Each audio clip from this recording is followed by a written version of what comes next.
Thank you, Senators. My name is Reynolds Contreras. I'm a first-generation Cuban. My name's kind of a conflict in itself. It's Reynolds, very American, and Contreras.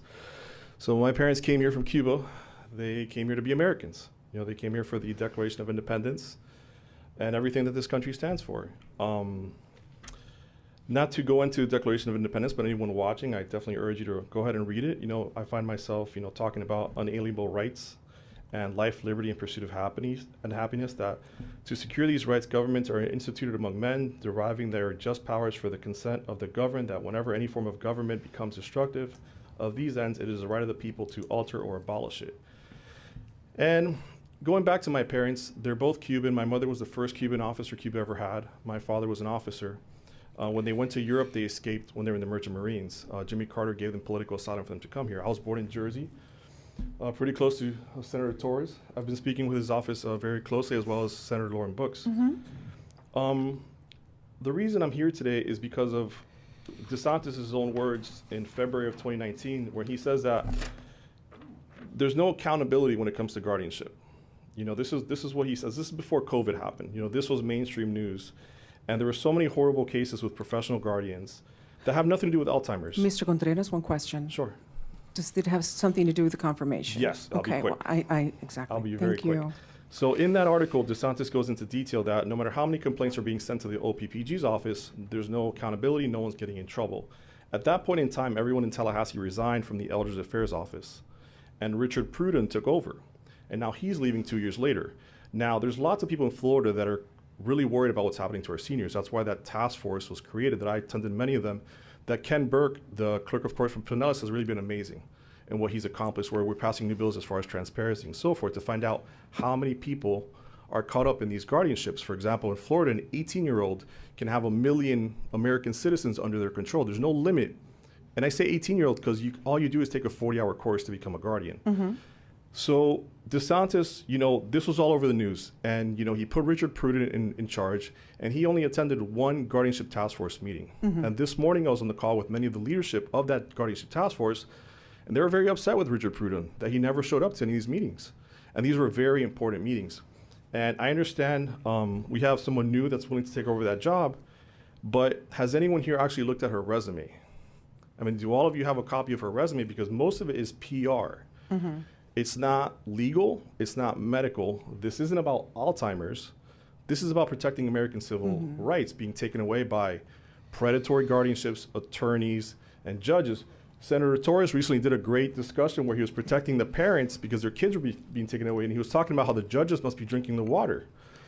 So, you know, I just want to go into detail about her record. So to the point. Yes. So to the point that you just said, and we are in a time constraint. So let me just go into her resume really quick. Well, no, so to the point. I am a state senator here today with nothing but a background in communications.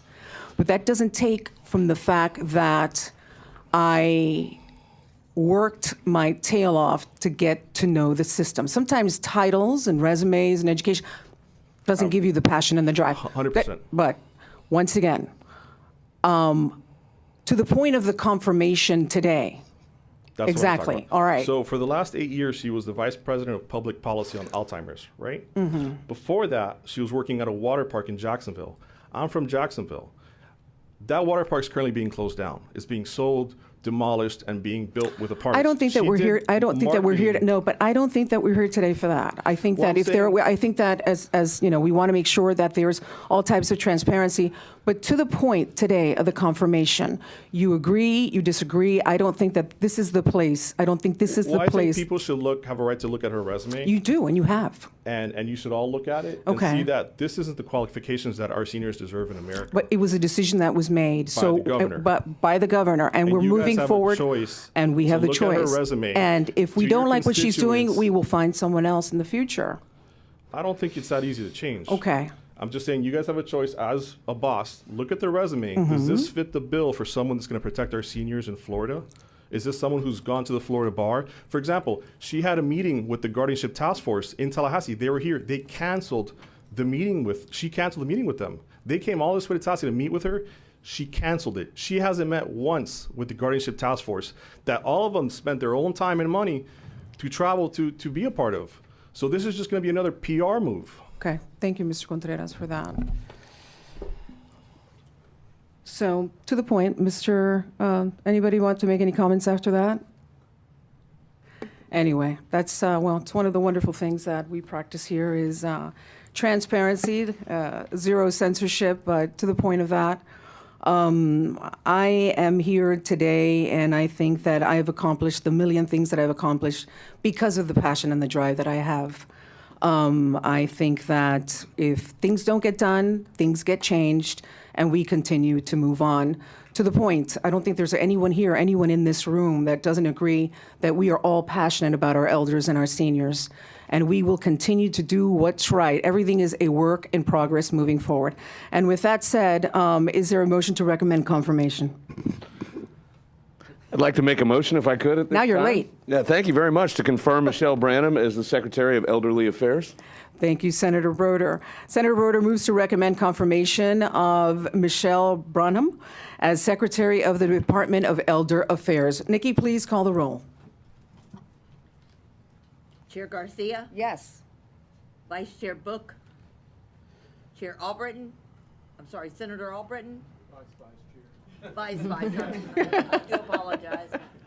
Senator Broder, Yes. Senator Harrell. Yes. Senator Rusan, Yes. Senator Torres. Yes. Senator Wright. Yes. And by your vote, the confirmation of Michelle Brunham as the Secretary of the Department of Elder Affairs is favorably recommended. Congratulations. Thank you. Okay?